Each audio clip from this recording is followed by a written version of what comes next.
हाम्रो यहाँ चाहिँ आजसम्म गाडी सिकिरहनु भएको चाहिँ आज शुद्ध गरेर जम्मा 3 दिन भयो हैन म्याम? हजुर चाहिँ बानेश्वरबाट आउनुहुन्छ। अब बानेश्वर हजुरको त्यो एरियामा पनि ड्राइभिङ सेन्टर त छ? धेरै छ है म्याम? धेरै छ र यहाँले चाहिँ पवन ड्राइभिङ सेन्टरलाई चाहिँ ताकेर आउनु भएको छ। त्यो बानेश्वर जुन बानेश्वरबाट चाहिँ गिरीलाइनसम्म हजुर यति टाढा आउनुको कारण चाहिँ म्याम के छ भन्नुहोस् त?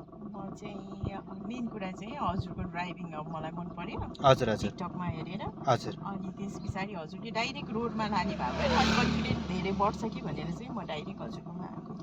हजुर अब कन्फिडेन्ट अब बढ्छ र अब सिकिन्छ रोडमा मजाले चलाउन सकिन्छ र लाइसेन्स निकाल्न सकिन्छ भनेर विश्वास लिएर मनले जितेर चाहिँ आउनु भएको छ हजुर हैन म्याम? ल मलाई जेरो नै हो। हजुर फर्स्ट डे नै हजुरले मलाई टिच गर्नु भएपछि मलाई अलि धेरै नै कन्फिडेन्ट सक्छु भन्ने चाहिँ भएको छ। आज 3 डेज भयो अलि मजाले नै कुदाइरहेको छु।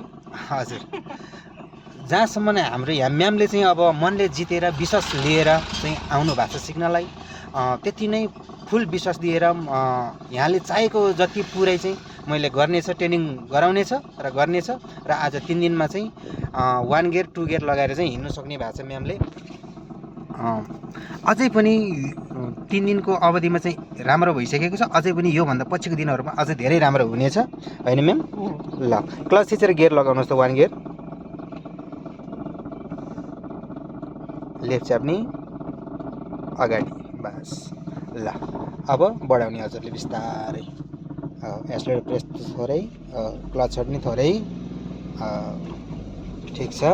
अब हाम्रो गाडी गुड्यो र यहाँ म्यामले जति पनि ड्राइभिङ सिक्छु र लाइसेन्स निकाल्छु र जुनैसुकै रोडमा पनि कुदाउन सक्ने चाहिँ पवन ड्राइभिङ स्कुलले बनाउँछ भनेर यहाँले मनले जितेर आउनु भएको छ। त्यति नै उहाँले मनले जितेको अनुसार चाहेको अनुसार चाहिँ मैले फुल कन्फिडेन्टका साथ ड्राइभिङ ट्रेनिङ गराउनेछ र यहाँ म्यामलाई चाहिँ खुसी बनाउनेछ गाइज।